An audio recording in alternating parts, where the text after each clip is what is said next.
Alhamdulillah hari ini kita dalam keadaan hidup, sehat walafiat, lahir batin insyaallah. Alhamdulillahilladzi ahyana ba'dama amatana wa ilaihin nusur. Dalam kehidupan yang makin hari kita rasa makin nikmat hidup ini, makin berkah, dan mudah-mudahan keberkahan dan nikmat ini menjadi bagian yang tidak terpisahkan dari kehidupan kita dari mulai awal kita lahir sampai dengan saat ini sesuai dengan umurnya masing-masing.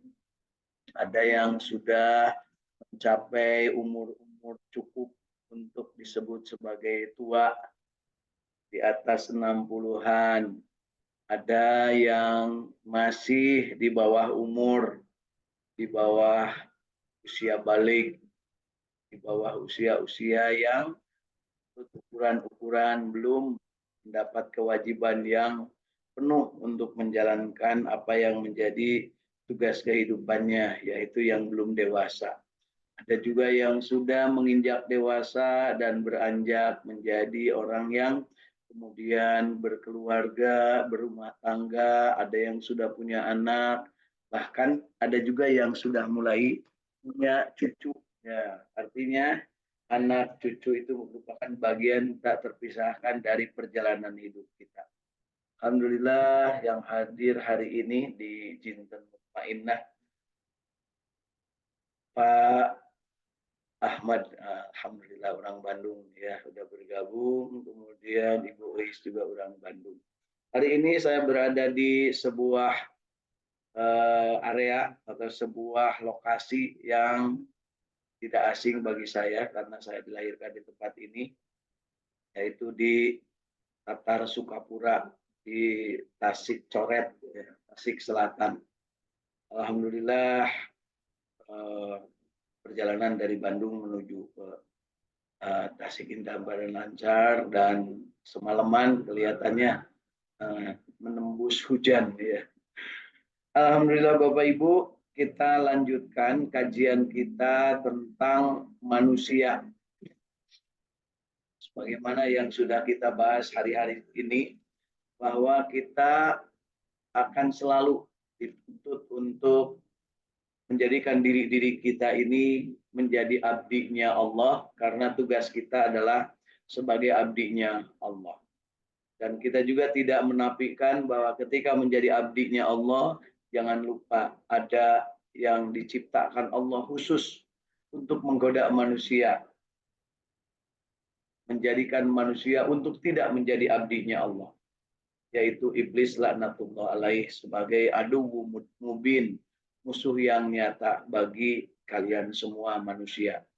Dan pada saat yang sama kita juga mendapatkan kesempatan untuk menjadikan diri ini memiliki kualitas sebagai manusia yang sempurna diciptakan Allah Subhanahu wa taala. Laqad khalaqnal insan fi ahsani taqwim. Dan kesempurnaan itu kalau seandainya kita memahaminya dengan benar, maka pada saat yang sama akan diberikan kesempatan untuk menjadi abdinya Allah. Ditugaskan kepada manusia untuk mengabdi hanya kepadanya. Wa ma khalaqtul jinna wal insa illa liya'budun. Tidak aku ciptakan jin dan manusia, kata Allah, melainkan untuk beribadah kepadaku. Artinya, ketika kita beribadah kepada Allah, maka yang lain tidak ada yang boleh diibadahi. Tidak boleh musyrik, tidak boleh menganggap ada Tuhan selain Allah. Dan ketika itu terjadi, maka itulah yang kita paham disebut sebagai keimanan sejati atau yang disebut istiqomah. Nah, ketika kita mencapai kualitas istiqomah ini, maka bimbingan dari Allah Subhanahu wa taala diberikan berupa ayat-ayat suci Al-Qur'an yang merupakan kumpulan dari firman-firman Allah Subhanahu wa taala, petunjuk-petunjuk praktis dari Allah Subhanahu wa taala untuk mengarungi kehidupan. Dan petunjuk praktis itu dipraktekkan atau dijalankan dalam bentuk akhlakul karimah oleh Rasulullah Nabi Muhammad Shallallahu Alaihi Wasallam. Pada saat yang sama, Rasulullah SAW mempraktekkan Al-Quran untuk dirinya sendiri sekaligus juga untuk seluruh manusia, sekaligus juga untuk seluruh alam menjadi rahmat. Bahwa Rasul Shallallahu Alaihi Wasallam adalah menjadi rahmat bagi seluruh alam, dan pada saat yang sama beliau juga termasuk orang yang diselamatkan.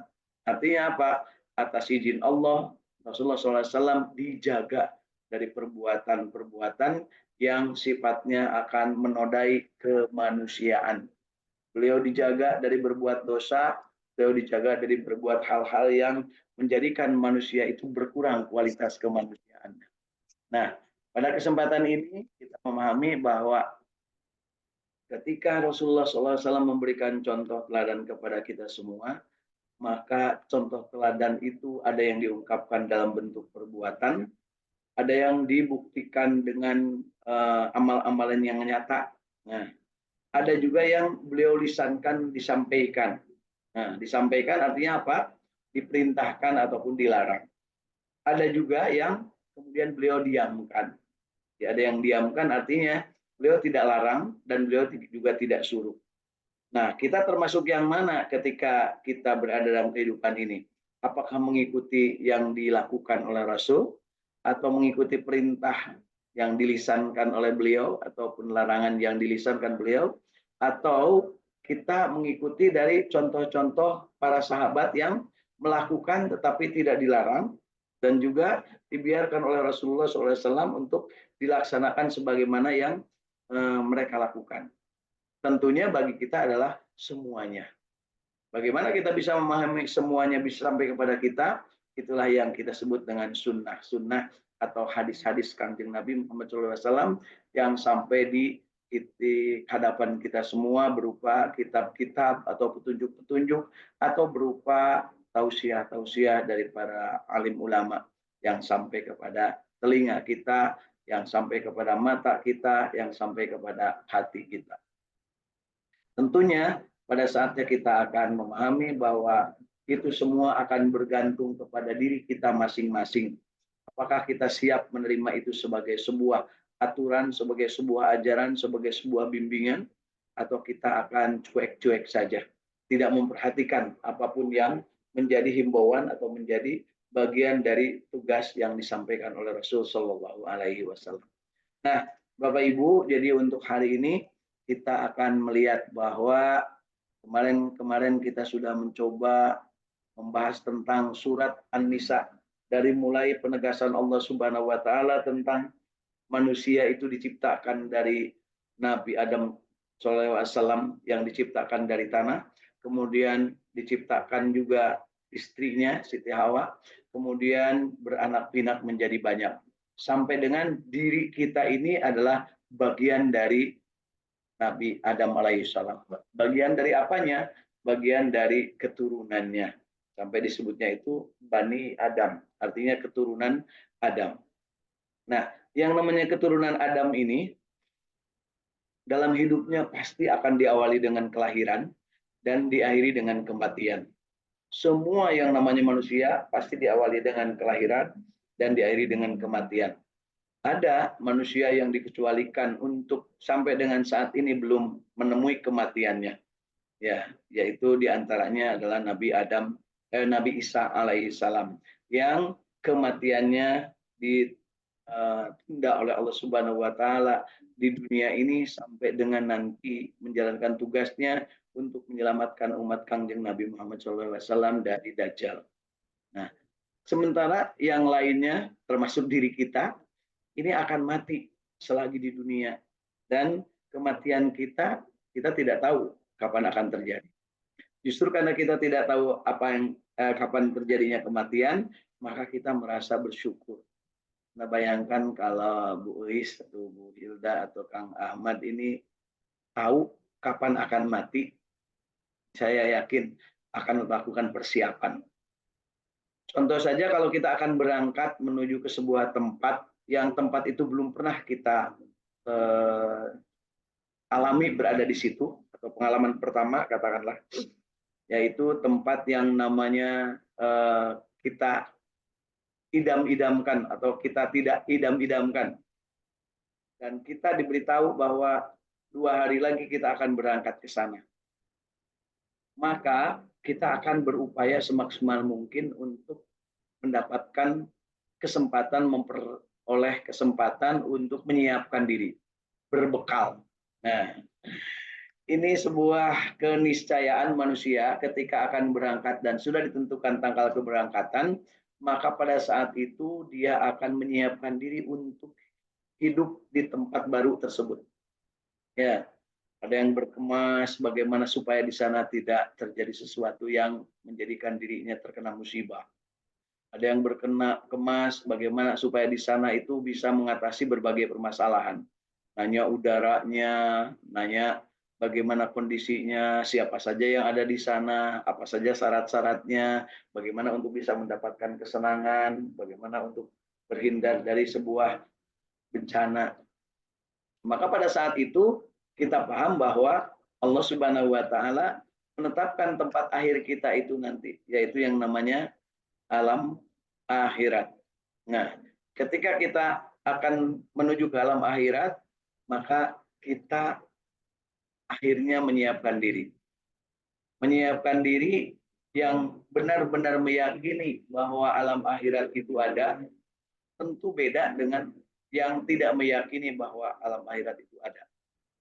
Orang yang akan berangkat ke satu tempat, yang meyakini bahwa dia akan sampai di tempat itu dan dia akan hidup di sana, berbeda dengan orang yang tetap ragu, dapat enggak ya? Jadi enggak ya? Kan gitu ya. Sehingga apa? Persiapan yang dilakukannya itu beda. Orang yang ragu-ragu untuk berangkat dengan orang yang siap untuk berangkat akan beda. Termasuk orang yang mengetahui apa yang akan terjadi di sana dengan yang tidak mengetahui apa yang terjadi di sana pasti akan beda. Ya. Beda gayanya, beda caranya, dan tentu saja yang dipersiapkan juga beda. Nah, untuk hal itu kita dibimbing oleh Allah Subhanahu wa taala dan diberi contoh oleh Rasulullah SAW bagaimana menyiapkan diri untuk hidup di hari esok atau hidup di hari akhirat atau menyiapkan bekal untuk berada di tempat yang saat ini kita belum pernah. Nah, itulah bekal yang terbaik yang Allah bimbingkan dan Rasulullah SAW contohkan kepada kita adalah takwa. Watajawwadu fa inna khairaz zadit taqwa. Berbekallah kalian dengan bekal yang terbaik yaitu bekal takwa. Nah, ayat itu atau perintah itu berkenaan dengan bagaimana kita kalau akan melaksanakan ibadah haji. Nah, kalau akan melaksanakan ibadah haji berbekal takwa. Ini juga sama, kalau mau suaranya agak mencerang sedikit, berbekallah dengan susu, kopi, dan juga madu. Bismillahirrahmanirrahim. Alhamdulillah. Nah, ini atur nah, istri saya menyiapkan dan saya yang meminumnya. Ibu dan bapak melihat saja ya. Nah, baik Bapak Ibu. Jadi ketika kita akan berbekal menuju tempat yang baru tersebut, maka Allah Subhanahu wa taala memberikan petunjuk kepada kita. Petunjuknya yang kita bahas hari-hari ini adalah yang tertuang di dalam surah An-Nisa. Petunjuk pertama disebutkan bahwa kita itu harus paham, sepaham-pahamnya, bahwa manusia itu berasal dari jiwa yang satu, kemudian dia diciptakan jodohnya, jadi pasti ada jodohnya manusia itu. Kemudian dari jodohnya ini kemudian beranak pinak banyak. Ya. Untuk apa? Nah, untuk saling berbagi tasalum. Nah, dan juga saling berkasih sayang. Jadi kalau di antara kita yang ada di sini merasa diri bahwa saya bisa hidup sendiri, saya bisa tanpa orang lain, itu berarti terjadi error dalam dirinya. Terjadi kesalahan besar ketika manusia merasa bahwa dia bisa hidup sendiri. Bukan berarti hidup sendiri itu tidak bisa mandiri ya. Hidup sendiri itu artinya hidup yang tidak menggantungkan kepada orang lain itu tidak mungkin. Ya, justru hidup itu harus bersama-sama. secangkir atau segelas kopi yang sampai di tempat saya dan saya minum. Bismillahirrahmanirrahim. Nah, ini bisa sampai ke sini karena berjamaah. Kenapa disebut berjamaah? Karena yang bikin gelasnya saya nggak tahu siapa. Yang memasak airnya tahu istri saya dan ibu saya di sini. Kemudian yang membuat sendoknya siapa, yang nguceknya siapa, yang membuat ini menjadi terhidang seperti ini siapa saja. Dengan mengucapkan satu kata atau satu kalimat Bismillahirrahmanirrahim, maka pada saat itu semua yang berjasa menyajikan segelas kopi ini akan mendapat ar-rahimnya Allah. Jadi jangan bayangkan kalau kita minum itu hanya kita yang nikmat. Ketika kita minum, maka semua yang berkontribusi terhadap hadirnya segelas minuman ini, itu akan mendapatkan berdasarkan kalimat tadi. Bismillahirrahmanirrahim. Dengan menyebut nama Allah yang maha pengasih lagi maha penyayang. Dengan menyebut nama Allah yang telah menghadirkan secangkir kopi ini, tentu saja ini berdasarkan Rahman dan Rahimnya Allah, bahwa saya tidak bikin sendiri, saya tidak nanam kopi sendiri, saya tidak bikin gelas sendiri, saya tidak nyeduk air sendiri, saya tidak memasak sendiri. Tapi saya makan minumnya sendiri.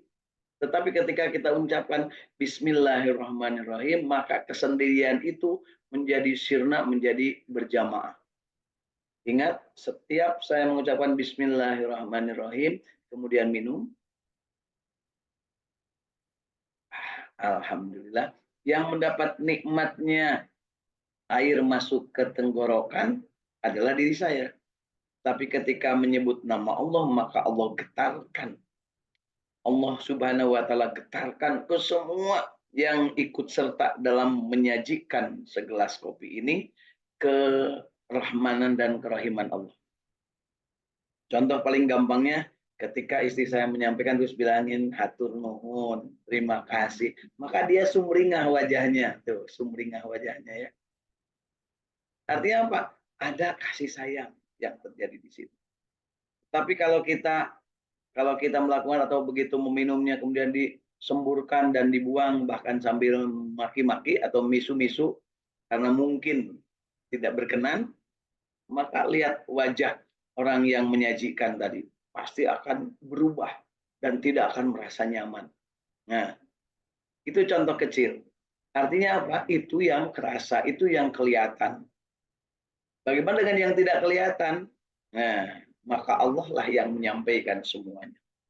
Masuk Bapak Ibu yang ada di sini mungkin berkontribusi karena apa? Karena hari ini bergabung, saya bisa ngobrol, saya bisa memperlihatkan bagaimana nikmatnya minum kopi di pagi hari, di hari Jumat ini, di pinggir sawah yang demikian luas. Ya. Kemudian saya berada dalam keadaan sehat walafiat, kemudian lingkungan juga bagus. Kemudian kita mengungkapkan Bismillahirrahmanirrahim. Terasa banget bahwa ini nikmat.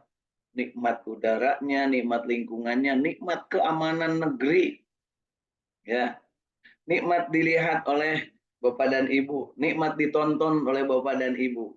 Nah, itu adalah bagian dari sesuatu yang akan menjadikan rahman dan rahimnya Allah turun kepada setiap titik, setiap insan, setiap pojok, dan nanti akan menjadi saksi di yaumul qiyamah.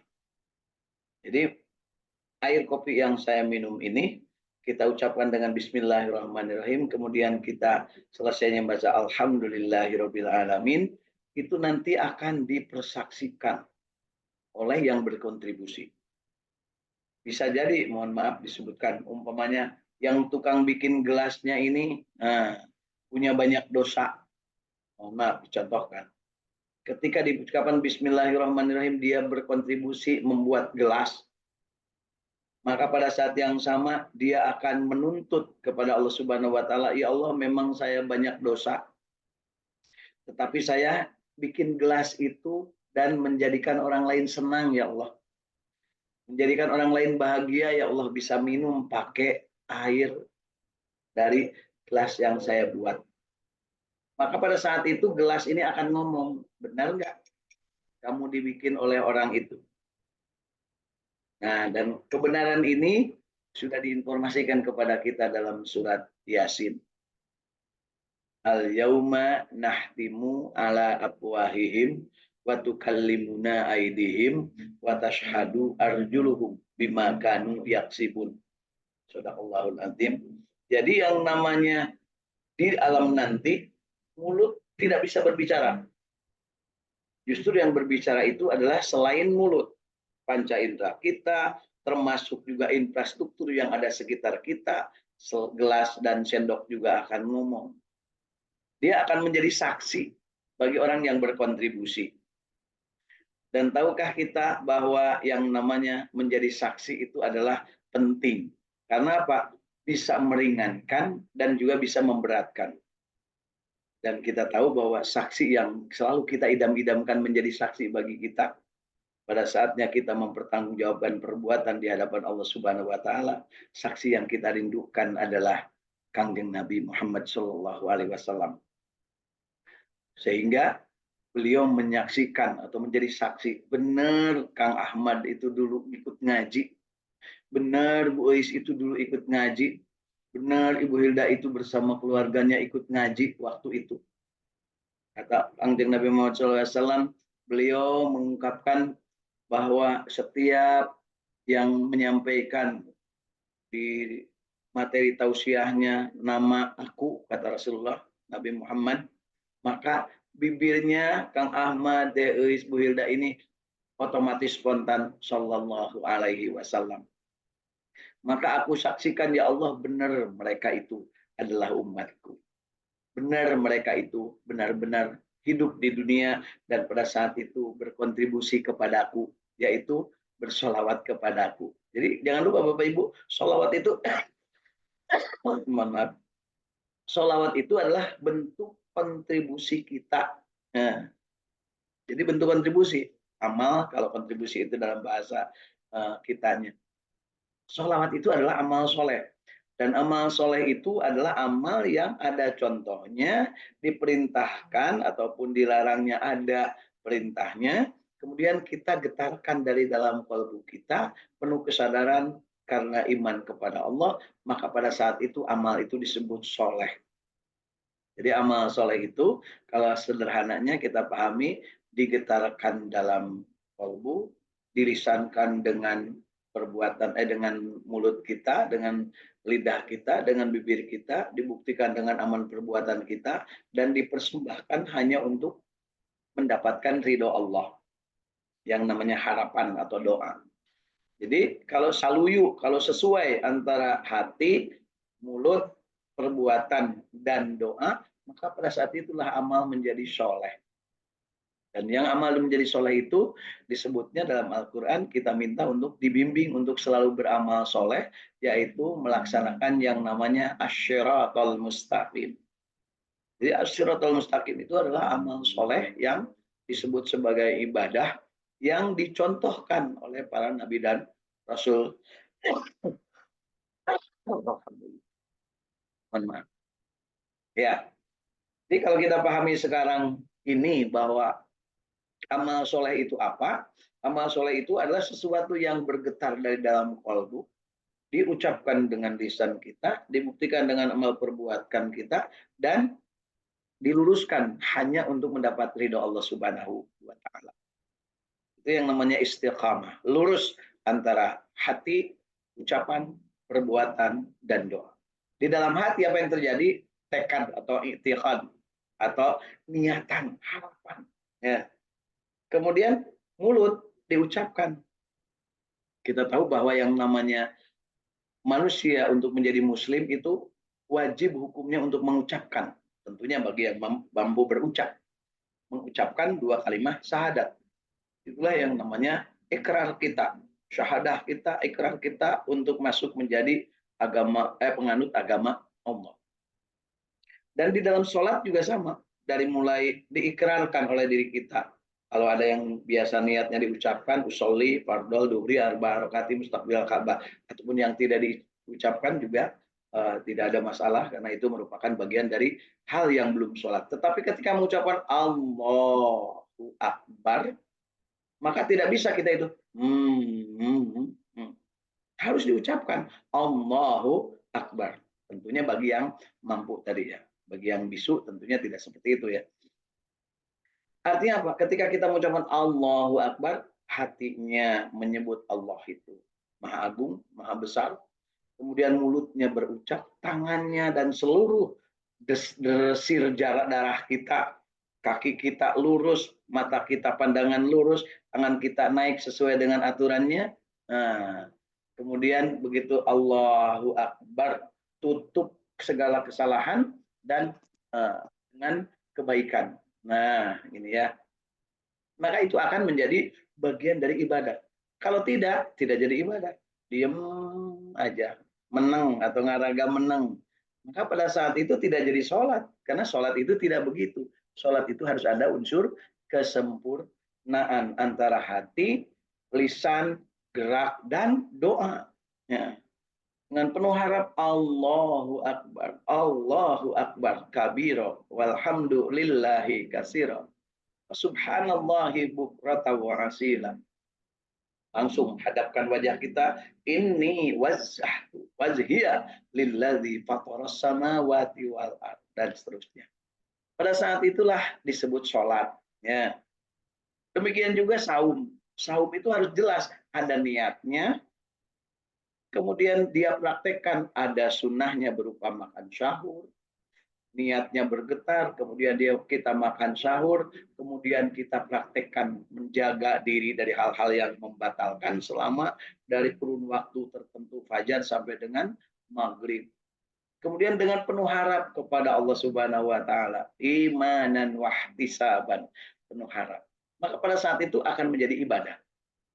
Tapi kalau tidak niat apa-apa, pokoknya mah saya nahan makan aja, tidak makan hari ini, tidak ada niatnya, kemudian juga tidak mengikuti syariat-syariat yang berlaku tentang bagaimana saum yang benar, kemudian juga dia seenaknya dalam kehidupan selama saumnya, maka itu tidak akan dinilai ibadah.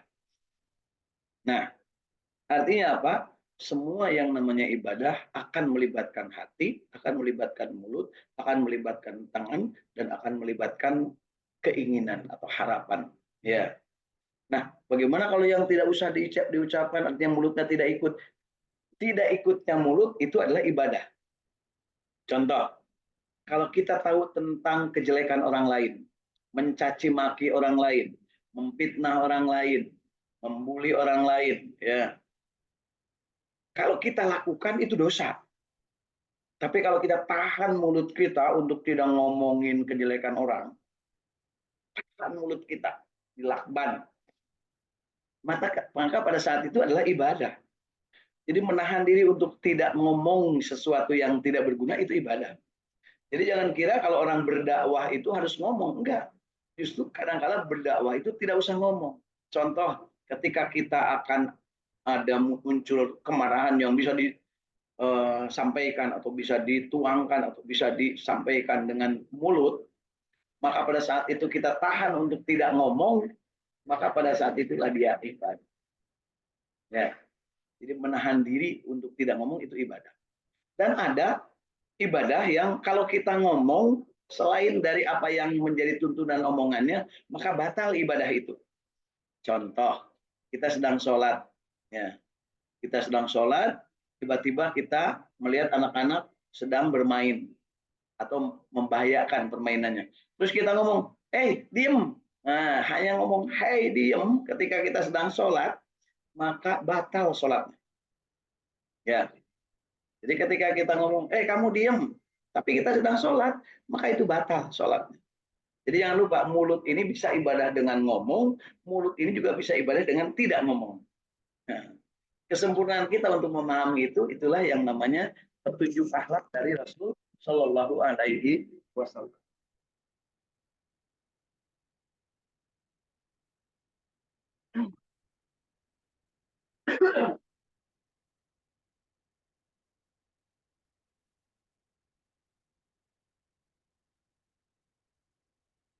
Nah, kita lanjutkan. Yang namanya ibadah itu ada yang memang harus dilakukan, ada yang harus ditahan untuk tidak dilakukan. Ya, gitu. Jadi itulah kesempurnaan yang disebut dalam eh, ayat pertama dari surat An-Nisa itu tasa'alu nabihi wal arham. Jadi kita tidak mengumbar kesalahan orang lain untuk disampaikan kepada orang lain, itu ibadah. Menahan diri. Ya. Berikutnya adalah yang kita tahu bahwa yang namanya zakat, infak, sedekah atau wakaf. Itu adalah amalan dari mulai hati, niatkan bahwa itu yungfikuna fisyarra'i wad-dara'i, berinfak di jalan Allah. Ya. Baik dalam keadaan lapang ataupun senang, artinya apa? Ataupun sempit. Artinya apa? Kita pada saat itu berada dalam posisi yang, ya Allah, inilah saatnya bagiku untuk melakukan apa yang ada dalam hartaku. Nah, pada saat itu kita juga memahami hati kita getarkan dan mulut ini beribadah ketika kita berzakat infak sedekah. Dengan cara apa? Katakan kepada mereka yang berhak menerimanya atau kepada amilnya, saya serahkan zakat saya. Ini saya berikan sedekah saya. Tapi jangan lupa sekarang itu banyak yang kasih embel-embel, ini sedekah ya, doain saya ya. Kan banyak yang begitu. Padahal contohnya itu kalau kita bersedekah, doakan yang mendapat sedekah. Ini sedekah dari saya, mudah-mudahan kamu ya makin sehat, makin baik. Bukan ini sedekah dari saya ya, tolong doakan saya ya. Saya mau ujian besok. Nah, itu tidak diajarkan yang seperti itu. Yang diajarkan adalah sedekah itu berikan. Ini sedekah ya. Saya sedekah untuk kamu.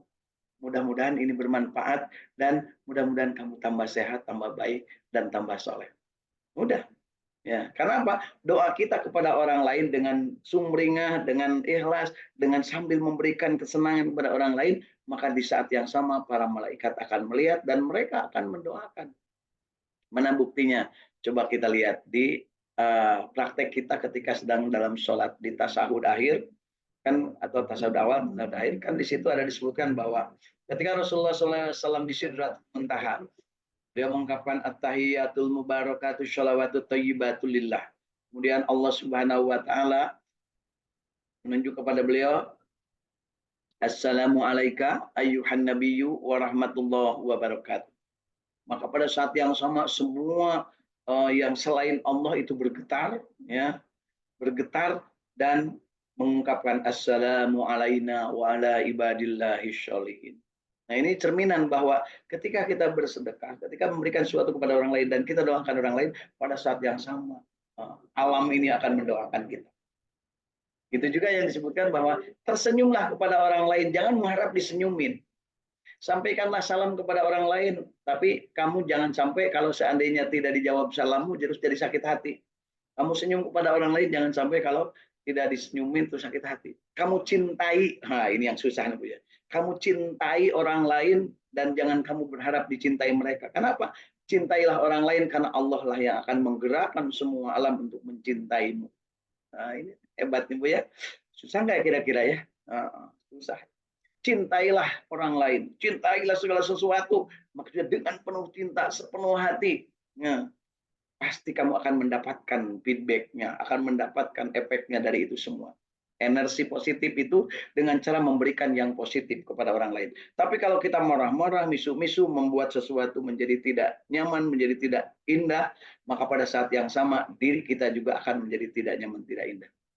Boleh rasakan kalau kita marah-marahin kepada orang lain atau marah siapapun, begitu udah selesai, nah, ini ya saya marah, kasihan ya dia, diri sendiri yang akan. Itu kalau yang punya kesadaran, kalau yang ada iman, kalau yang enggak ya cuek aja. Nah, baik. Demikian juga dengan ibadah haji, niatkan labbaik Allahumma labbaik labbaik la syarika lak labbaik innal hamda wan ni'mata lak wal mulk la syarika lak labbaik Allahumma umrah labbaik Allahumma hajjan. Itu adalah semua diniatkan dari dalam kalbu, diucapkan dengan lisan, dibuktikan dengan amal perbuatan, tawaf, sa'i, kemudian kainnya ihram, kemudian nanti tahallul, itu buktinya perbuatan. Makanya sempurna-sempurnanya ibadah yang bisa dilakukan, yang sempat bisa diserap langsung ke dalam diri kita adalah ibadah haji. Ya, niatnya, lidahnya, lisannya, tangan kakinya, kemudian Doanya langsung, ya Allah di multajam, Allahumma ij'alna hajjan mabrur wa sa'yan masfur wa danban maghfur wa amalan solihan makbul. Ya Allah, ya alim ma fi syudur, akhrijna ya Allah minadz dzulumati ilan nur. Nggak bisa doa itu. Rabbana atina fid dunya hasanah wa fil akhirati hasanah wa qina adzabannar. Itu menjadi penyempurna.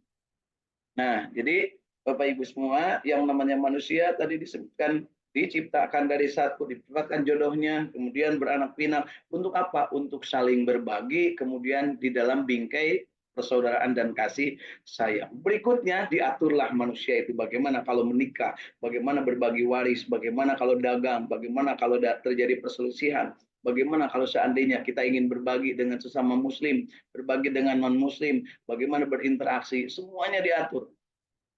Dan jangan lupa, ketika semuanya diatur, kita harus pastikan memahami ada 3 golongan manusia. Yang pertama mustaqim, yang selalu melandaskan pada iman, ilmu, dan amal secara terintegrasi.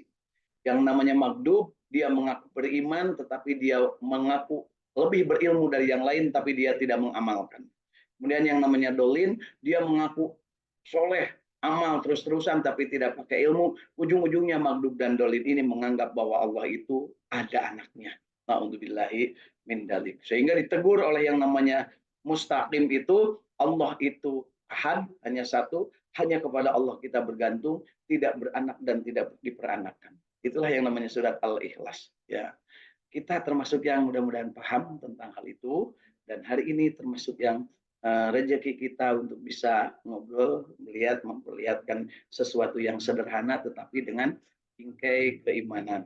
Mulai dari mengucapkan 2 kalimat syahadat, sholat, saum, zakat, dan haji. Kita sempurnakan pemahaman kita tentang arti ibadah. Jangan lupa Bapak Ibu, kita ada 3 unsur, ada jasmani, ada ruhani, dan ada akal. Jasmani, konsumsinya adalah makan dan minum. Bismillahirrahmanirrahim. Alhamdulillahirrahmanirrahim. Ruhani, akal konsumsinya adalah dengan ilmu, tausiah, ataupun mendengar pencerahan. Sedangkan batin, kolbu, konsumsinya dengan siraman-siraman rohani, membaca Al-Quran, bertakarruf, bersolawat, berzikir, dan sebagainya. Yuk kita lakukan sesuai dengan kemampuan kita. Mudah-mudahan bermanfaat. Assalamualaikum warahmatullahi wabarakatuh.